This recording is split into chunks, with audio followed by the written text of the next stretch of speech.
Theory of social contract, theory of social contract third part है, तीसरा हिस्सा है सामाजिक समझौते का सिद्धांत। सामाजिक समझौते का सिद्धांत। Rousseau says man is a noble savage. Rousseau says man is a noble savage. Rousseau जो है एक राजनीतिक विचारक थे, फिलासफर थे, दार्शनिक थे, राजनीतिक फ्रांस के थे। तो उनका कहना है कि प्राकृतिक नेचुरल मैन, हाँ natural man is a noble man, मतलब प्राकृतिक मनुष्य को एक भद्र बर्बर ठहराया है। प्रकृति जो प्राकृतिक मनुष्य है वो भद्र भी है, बर्बर भी है, मतलब नोबल भी है, सैवेज भी है। तो भद्र इस अर्थ में है कि वो 4 पैर से चलने वाला था, तो बाद में 2 पैर वाला हो गया तो भद्र हो गया, नोबल हो गया।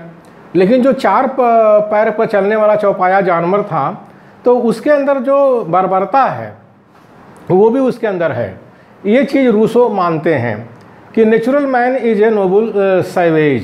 Savage as per Locke sovereignty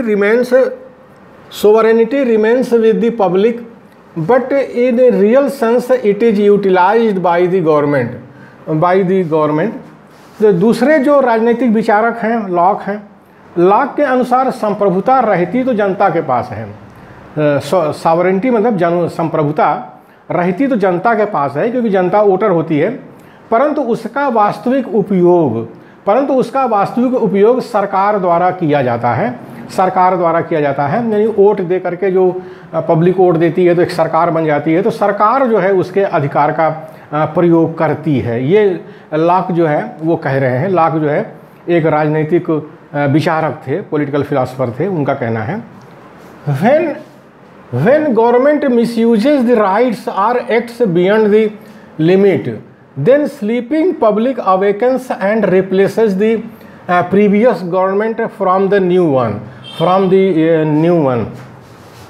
जब सरकार अपने अधिकारों का दुरुपयोग करने लगती है, या अधिकार से बाहर कार्य करने लगती है, तब सोई हुई जनता जागकर उस सरकार को हराकर दूसरी सरकार बनाती है। मतलब लोकतंत्र में ये होता है कि चूंकि सरकार जनता के द्वारा बनती है, जनता के वोटों से बनती है, तो सरकार जो है जनता की उपेक्षा नहीं कर सकती है।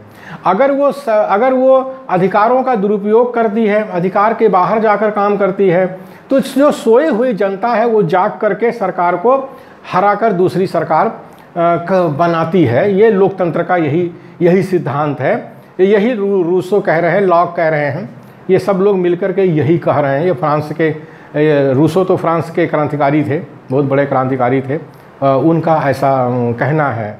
अब सवाल ये होता है कि सोई हुई जनता है जाग कर कैसे काम करेगी। तो जो सोई हुई जनता है वास्तव में सोई हुई तो होती है, लेकिन उस जनता के बीच में जो कैडर होते हैं, जो पॉलिटिकल कैडर होते हैं, एक्टिविस्ट होते हैं, लीडर होते हैं, वो जनता को जगाते हैं। जनता को जगा करके संगठित करके उसको सड़कों पर ले आते हैं और इस तरह से सरकार को हटा देते हैं। मतलब चुनाव में सरकार को हरा देते हैं। जो भी सरकार को चाहे बगावत करना पड़े, कुछ भी करना पड़े, आंदोलन करना पड़े, उसके द्वारा सरकार को वो बदल देते हैं, नई सरकार कायम करते हैं। ये है सिद्धांत, ये है लोकतंत्र का ये सिद्धांत है। Though there is a right of public to replace the government always, but there is no constitutional way to utilise the right. यद्यपि सरकार को बदल देने का अधिकार समाज के पास हर समय रहता है, यानी पब्लिक के पास हर समय रहता है, परंतु इस अधिकार का उपयोग करने का कोई संवैधानिक तरीका नहीं है। उपयोग करने का कोई संवैधानिक तरीका नहीं है। एक ही संवैधानिक तरीका है कि जब वोट आता है, वोट का टाइम होता है 4-5 साल बाद जो भी, तो उसमें वो वोट नहीं देते हैं उस सरकार को जो अत्याचार करती है। नई सरकार का गठन करते हैं, नई पार्टी को वो सत्ता में ले आते हैं, नए लोगों को ले आते हैं सत्ता में। यही कहना है। For this reason this right becomes a rebellion or a revolt against any government. इसी कारण यह अधिकार किसी भी प्रकार की सरकार के अंतर्गत एक विद्रोह या क्रांति का ही रूप ले लेता है, क्रांति का ही रूप ले लेता है।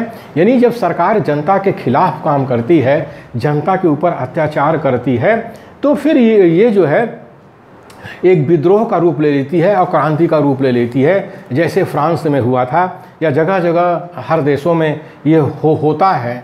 तो इस तरह से लोकतंत्र में इन चीज़ों को समझना चाहिए कि जनता संप्रभु होती है, वोटर सब कुछ होता है, सरकार मनमाने तरीके से जुल्म अत्याचार नहीं कर सकती है। जैसे आज हमारे भारत देश में दिखाई दे रहा है कि जिस तरह से सरकार कोरोना काल में या सरकारी संस्थानों का निजीकरण करके जुल्म अत्याचार कर रही है, तो जनता जो है रिवोल्ट कर सकती है, जनता रिवोल्ट कर सकती है, क्रांति कर सकती है, जनता का यह अधिकार होता है। As per Rousseau, many wills unite in a general will, many wills unite in a general will। Rousseau के अनुसार अनेक इच्छाएं एक सामान्य इच्छा में बदल जाती हैं। अनेक इच्छाएं मतलब जो पब्लिक होती है उसकी जो इच्छा होती है एक सामान्य इच्छा में बदल जाती है। इसी को जनरल विल कहा है, रूसो ने कहा है, जो राजनीतिक विचारक हैं फ्रांस के। As per Rousseau government is a power of general will, government is a general will which remains always with the will of sovereign people, will of sovereign people। Rousseau के अनुसार सरकार दूसरों से मिली शक्ति है, रूसो के अनुसार सरकार दूसरों से मिली शक्ति है जो हमेशा संप्रभु जनता की इच्छा के अधीन रहती है, जो हमेशा संप्रभु जनता की इच्छा के अधीन रहती है। रूसो एक तरह से चेतावनी दे रहे हैं लोगों को कि जो सरकार है दूसरों से मिली शक्ति है। यानी सरकार को यह नहीं समझना चाहिए कि तुम सत्ता में आ गए हो तो जो चाहे सो करो, तुम जनता के द्वारा चुने गए हो, जनता ने तुमको बनाया है, जो सावरन है वो जनता है, तुम सावरन नहीं हो, तुम संप्रभु नहीं हो, जो हमेशा संप्रभु जनता की इच्छा के अधीन रहती है। यानी जो संप्रभु है वो जनता है, सावरन क्या है, जनता है, पब्लिक है, उसकी इच्छा के अधीन आपको रहना है, उनकी इच्छाओं का आप अतिक्रमण नहीं कर सकते हैं, हमेशा उनको ध्यान रखना पड़ेगा। तो ये लोकतंत्र में ये होता है, राजतंत्र में ऐसा नहीं होता है, राजतंत्र में ऐसा नहीं होता है। तो लोकतंत्र और राजतंत्र का फ़र्क यही है कि लोकतंत्र में जो है जनता संप्रभु होती है, पब्लिक सावरन होती है, पब्लिक जो वोटर होता है वो सावरन होता है।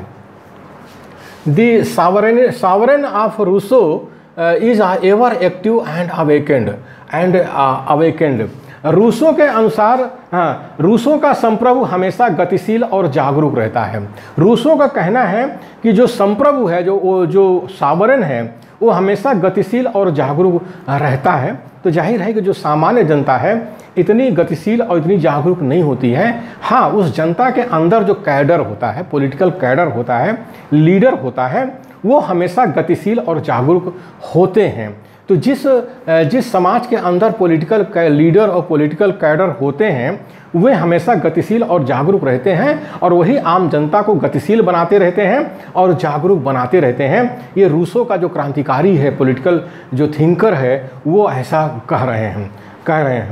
The sovereign becomes active before the atrocities done by the government। वह संप्रभु सरकार के बहुत ज़्यादा अत्याचार करने के पहले ही सक्रिय हो जाता है। वह संप्रभु सरकार के बहुत ज़्यादा अत्याचार करने के पहले ही सक्रिय हो जाता है। यानी जो पब्लिक है, जो वोटर है, जो संप्रभु है, सावरेन है, वो सरकार जो है अत्याचार करे उसके पहले ही वो सक्रिय हो जाता है, सक्रिय हो जाता है। तो आम पब्लिक जो है वो इतनी जल्दी सक्रिय नहीं होती है, लेकिन उनके बीच में जो पॉलिटिकल कैडर होते हैं, पॉलिटिकल लीडर होते हैं, वो सक्रिय हो जाते हैं और इस तरह से सरकार पर जो है कंट्रोल करते हैं और सरकार को बदल देते हैं, सरकार के अत्याचार को नहीं सहते हैं।